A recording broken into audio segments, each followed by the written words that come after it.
I'm Hannah. I keep tropical fish, and I'm here to talk to you about the nitrogen cycle in aquariums.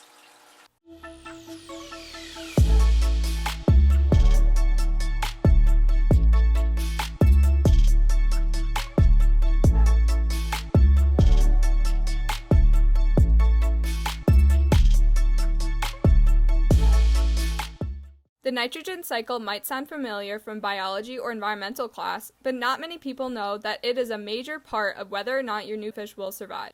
It all starts when your fish excretes waste, or when you add too much food to the tank.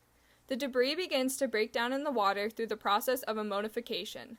During ammonification, bacteria convert organic nitrogen, such as the nitrogen in food and fish waste, to inorganic ammonia. Ammonia is harmful to fish, even in small amounts, and can cause stress on or the death of the fish. Eventually, nitrite-forming bacteria called nitrosomonas build up. These nitrosomonas convert the ammonia to nitrite. Any amount of nitrite in the water is, unfortunately, also harmful to fish. If your fish survives through both of the ammonia and nitrite periods of the cycle, nitrate-forming bacteria called nitrobacters will build up and convert the nitrite in the water to nitrate. Nitrate is safe for fish up to around 80 parts per million, and it is removed when you change your water. When a tank shows no ammonia or nitrite and has a nitrate level in between 0 and 80 parts per million in a test using a kit such as this, it is said to be cycled, and your fish should live happily ever after.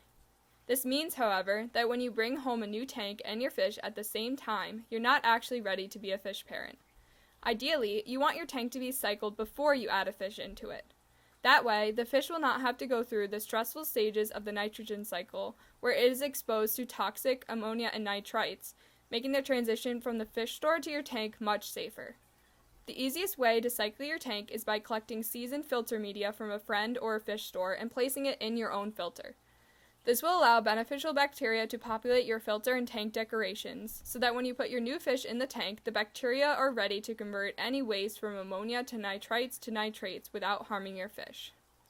Fun fact, nitrogenous wastes are also processed in rivers in a similar way, with one main exception. At the end of the cycle, when we would be doing a water change to remove nitrates at home, waste in rivers go through an additional step. Denitrifying bacteria living in the soil and sandbeds convert nitrates in the water to molecular nitrogen, which is then released into the atmosphere. So, before you bring home a new goldfish from the fair, think of the nitrogen cycle and its immense impact on the health of your new best friend.